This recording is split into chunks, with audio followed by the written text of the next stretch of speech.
Okay, so obviously just having my bath again.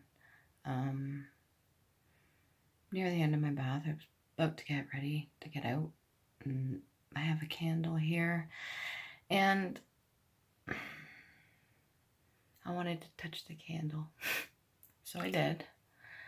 I replaced everything back the way it was, but you know how somebody says you're hot, right? Oh, that person's hot, or that person's hot, and really they're talking about usually looks and stuff like that, but really, let's say the flame you have within yourself, okay?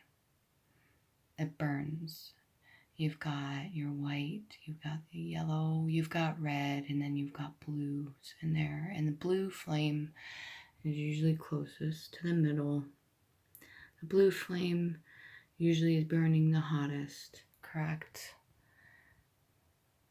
And yet that symbolizes a lot of the times for people that are spiritual or even religious, the blue flame, the idea of blue, the protection, everything like that. And I guess that can go hand in hand with even our atmosphere and the whole idea of the spectrum when it comes to shining through the blue, how that's most prominent when it comes to the sky or the water. Anyways, get back to the point. So when somebody says you're hot, they could very well be talking about your flame.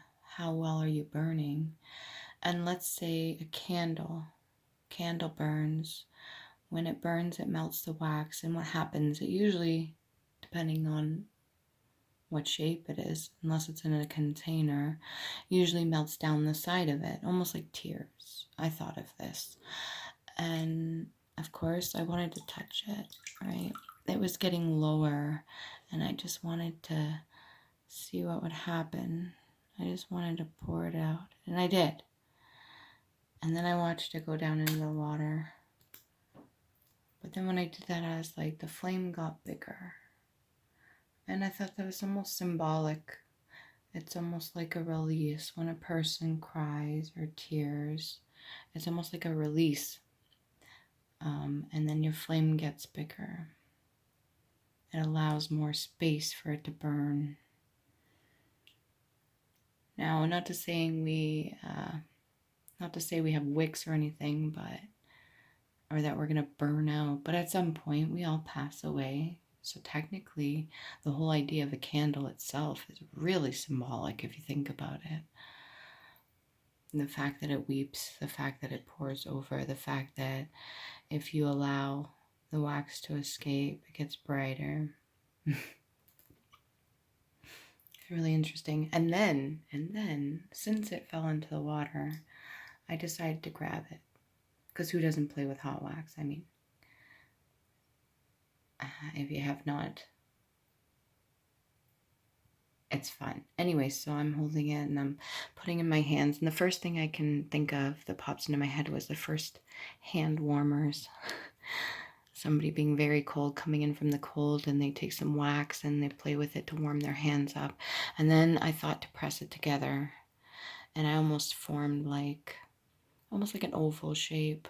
And then I was like, I'm gonna press it to my cheek. And then I pressed it to my cheek, and then I pressed it to my lips. Gently, I pressed it to my lips, and I could feel the warmth coming off the wax, which was from the flame. And I pressed it to my lips.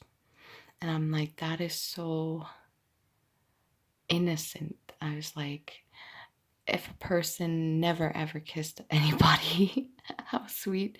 Almost like a romantic movie or something, how they they practice kissing or something like that. And I just took the wax and I just pressed it against my lips and felt the warmth. And I'm like, what would it be like to kiss somebody? I thought it was really sweet. So, yeah, that's just me allowing myself to kind of be in my childlike state of wonder, just learning, exploring,